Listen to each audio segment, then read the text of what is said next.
Bis reguler dengan trayek jarak jauh atau sering disebut sebagai bis antar kota antar provinsi alias bis akap terlihat rata-rata menggunakan sasis bis besar bermesin belakang. Meskipun di pasaran ada juga sasis bis besar yang letak mesinnya berada di depan namun sangat jarang digunakan untuk melayani rute jarak jauh seperti ini. Dan kebanyakan sasis bermesin depan ini hanya digunakan untuk bis ekonomi dengan trayek dalam provinsi saja.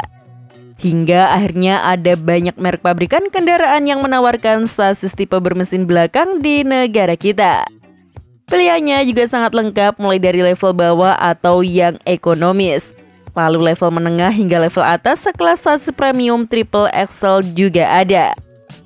Bis bermesin belakang ini juga terlihat banyak diandalkan untuk melayani berbagai kelas. Mulai dari kelas patas, kelas VIP, eksekutif, super eksekutif hingga sleeper bis juga ada.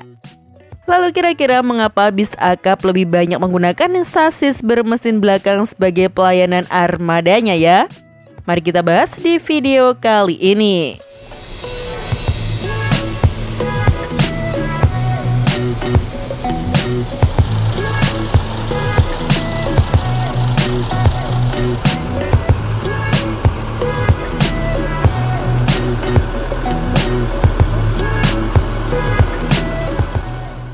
Pertama, tentu karena faktor keheningan pada kabin penumpangnya, yang terbilang penting bagi kenyamanan para penumpangnya terlebih untuk perjalanan jarak jauh dengan waktu yang tidak sebentar. Hal ini karena letak mesinnya yang berada jauh di belakang dan juga posisinya di bawah lantai penumpang membuatnya memiliki peredam yang terbilang baik. Belum lagi di dalam ruang mesinnya juga masih diberikan banyak peredam tambahan. Dan juga tidak ada celah sama sekali dari ruang mesin ke dalam kabin penumpangnya yang membuat suara mesin tidak langsung masuk ke dalam kabinnya. Jadi suara raungan dari mesin tidak akan masuk seluruhnya ke dalam kabin penumpang dan hanya akan terdengar samar-samar jika kalian duduk di kursi baris belakang saja.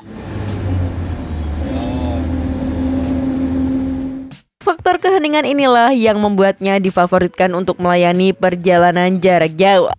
Karena kabin yang hening tentu akan mempengaruhi kenyamanan para penumpangnya juga.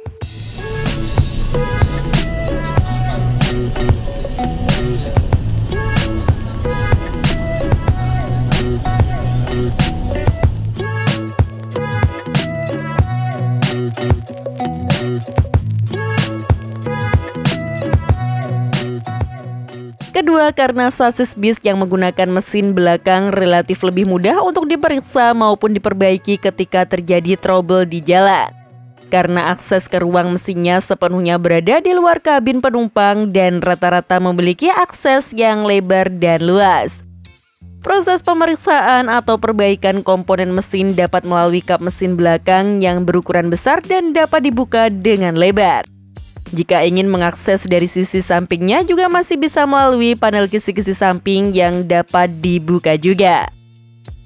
Jadi jika sewaktu-waktu bis mengalami trouble di tengah perjalanan, kru hanya perlu turun dan mengecek mesin di bagian belakang tanpa perlu mengganggu penumpang yang ada di dalam. Berbeda jika bis tersebut menggunakan sasis bermesin depan karena saat terjadi trouble, kru harus membuka ruang mesin yang ada di samping kemudi dan akan lumayan mengganggu penumpang yang duduk di baris paling depan.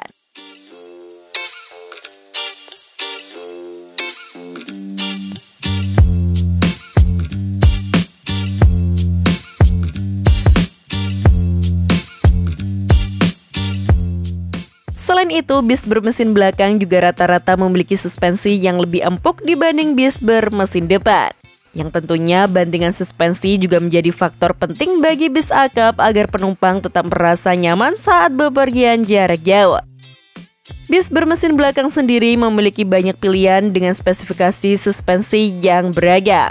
Ada yang masih menggunakan suspensi lift spring alias per daun. Lalu ada juga yang sudah menggunakan suspensi udara baik itu tipe Nero maupun tipe Wide seperti yang ada di sasis bis premium. Namun sekarang sudah banyak juga operator bis yang kritis dengan faktor kenyamanan para armada bisnya. Sehingga mereka lebih memilih untuk menggunakan sasis yang sudah menggunakan suspensi udara sekalian. Jadi tidak heran jika sekarang populasi bis bersuspensi udara lebih mudah ditemui di jalan ya. Bahkan sekarang tidak sedikit juga yang digunakan untuk trayek dalam provinsi saja. Penumpang yang melakukan perjalanan jauh menggunakan bis dengan suspensi yang empuk tentu akan terasa lebih nyaman dan perjalanan menjadi tidak begitu melelahkan.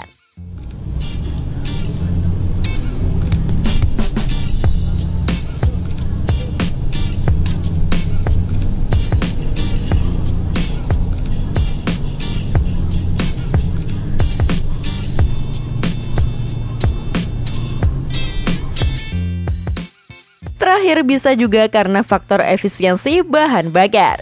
Karena bis bermesin belakang memiliki propeller shaft atau kopel yang tidak terlalu panjang. Propeller shaft alias kopel sendiri adalah silinder baja yang biasanya terdapat di kolong kendaraan roda 4 yang menggunakan penggerak roda belakang maupun four wheel drive.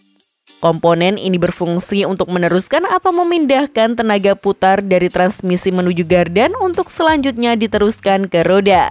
Semakin pendek kopel dari kendaraan tersebut tentu juga semakin sedikit tenaga dari mesin yang terbuang. Dan sebaliknya jika menggunakan kopel yang panjang maka tenaga yang terbuang juga semakin besar karena harus memutar kopel yang berat. Keunggulan bis bermesin belakang tentu adalah kopelnya yang tidak terlalu panjang. Karena letak mesin dan juga transmisinya lebih dekat dengan gardan roda belakangnya.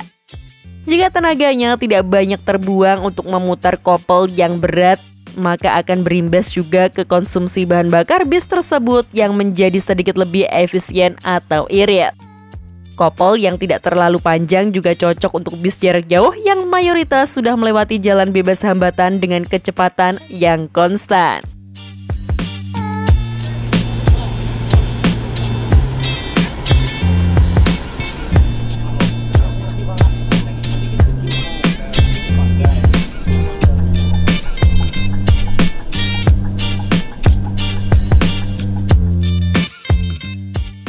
Namun dari banyaknya kelebihan bis bermesin belakang tadi, bis tipe ini memiliki satu kekurangan yang sulit dihilangkan. Kekurangan tersebut ada di harga sasisnya yang lebih mahal daripada sasis bis bermesin depan. Namun bagaimanapun, bis bermesin belakang memang sangat cocok digunakan untuk perjalanan jarak jauh. Kabinnya menjadi lebih hening dan bantingan suspensinya yang lembut membuat kita terasa nyaman selama di perjalanan. Tapi kira-kira kalau kalian sendiri lebih suka naik bis yang bermesin depan atau belakang ya? Coba tulis pendapat kalian di kolom komentar. Sekian informasi dari kami, klik tombol subscribe bagi yang belum, dan jangan lupa aktifkan loncengnya untuk mendapatkan notifikasi video terbaru dari kami. Terima kasih telah menonton dan maju terus dunia perbisan Indonesia.